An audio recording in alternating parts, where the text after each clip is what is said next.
ہے کہ میں اپنے باپ اور بھائیوں کے لیے اچھا سوچ رہی ہوں۔ میری ایسی زندگی بھلا کس کام کی جو میرے اپنوں کے کام نہ آئے، تو میں خوش قسمت ہوں جسے انہوں نے صدقہ بننے کا اعزاز دیا ہے۔ شہربانو نے نرم ملائم لہجے میں کہتے ہوئے زہرا کو سمجھانے کی کوشش کی تھی، لیکن وہ سمجھنے والی کہیں نہیں تھی۔ اسے اللہ نے اس کی مدد کے لیے مریم کو بھیج دیا تھا۔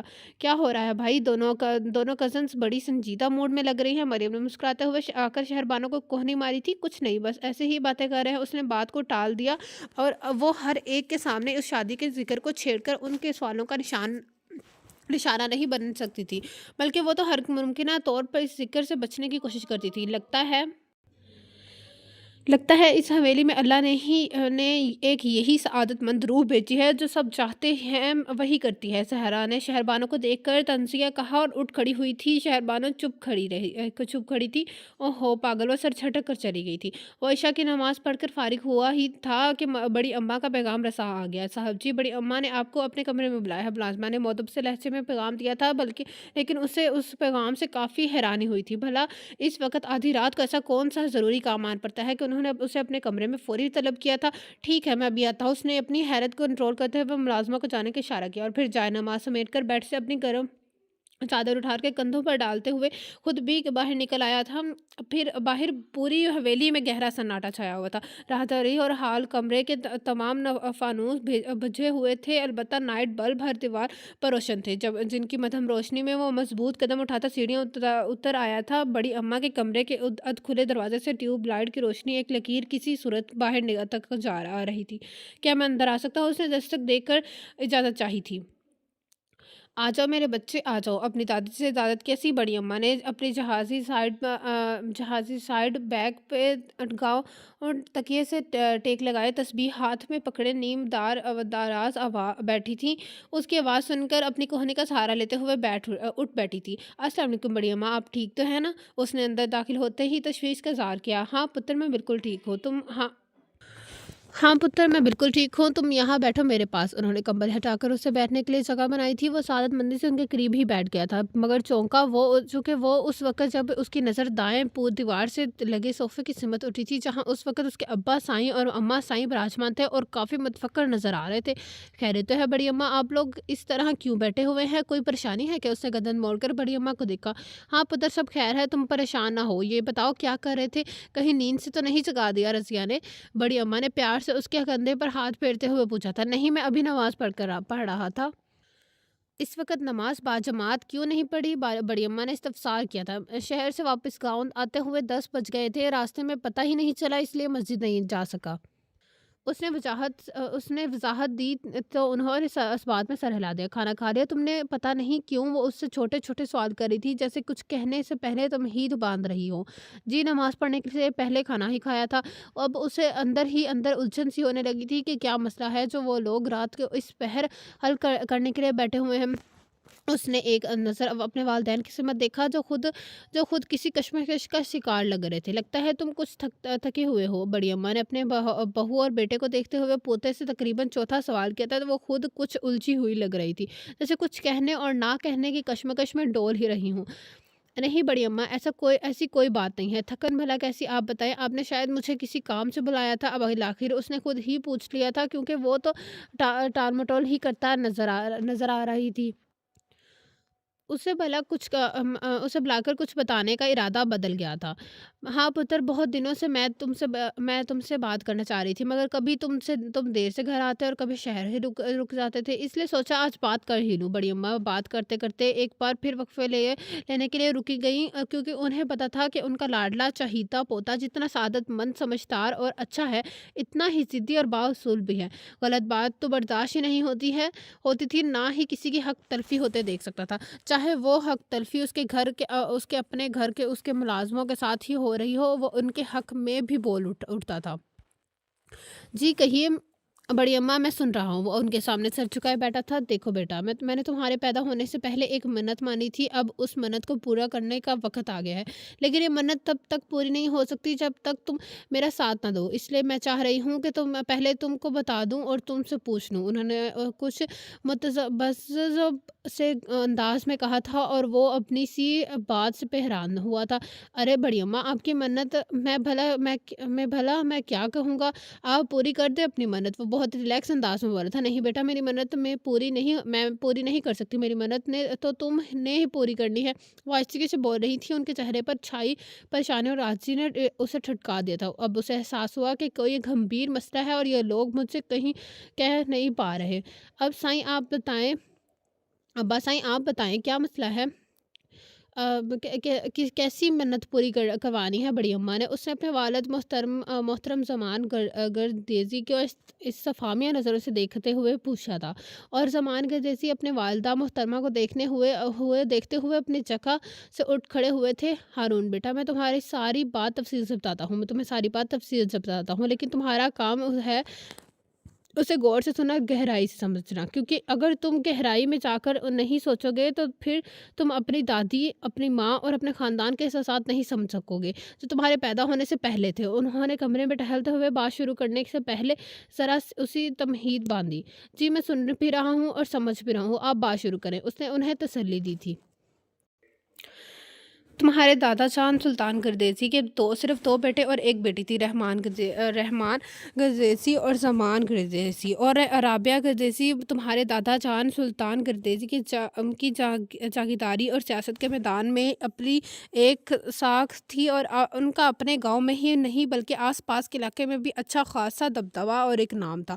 وہ بہت اصول، انصاف پسند اور نرم دل انسان تھے، اپنی زندگی اور جاگیرداری سے بہت خوش اور مطمئن تھے۔ انہوں نے جدی پشتی حکمرانی کی بنا پر کبھی کوئی محرومی یا کمی نہیں دیکھی تھی، یہی چیز ان کو مطمئن رکھتی تھی۔ لیکن ان کا یہ اطمینان اور خوشی اس وقت رخصت ہو گئے تھے جب انہوں نے اپنے دونوں بیٹوں کی شادیاں کی تھیں، لیکن شادیوں کے 7 سال بعد بھی انہیں اپنی حویلی میں کسی بچے کی آواز سنائی نہیں دی تھی۔ دونوں بیٹے اولاد کے لیے ترس رہے تھے، رحمان گردیزی کے ہاں تو 7 سال سے کوئی بچہ ہوا ہی نہ تھا، جبکہ زمان گردیزی کے ہاں 2 بچے پیدا ہوئے تھے، لیکن وہ 4-5 دن سے زیادہ زندہ نہیں رہ پائے تھے، اور بچوں کی پیدائش کے 4-5 دن بعد کا یہ صدمہ پوری حویلی کو توڑ کے رکھ دیتا تھا۔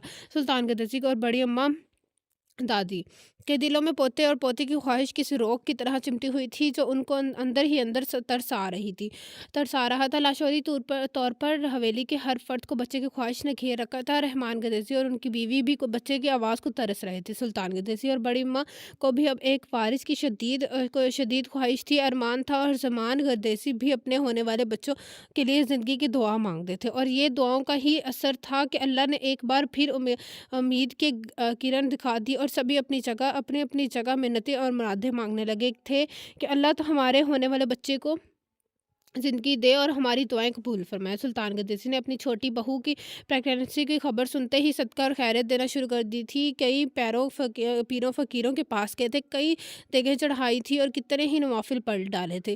اس طرح بڑی اماں بھی کبھی کسی ملنگ سے دعا کروانے چلی جاتی تھی، کبھی کسی مزار پر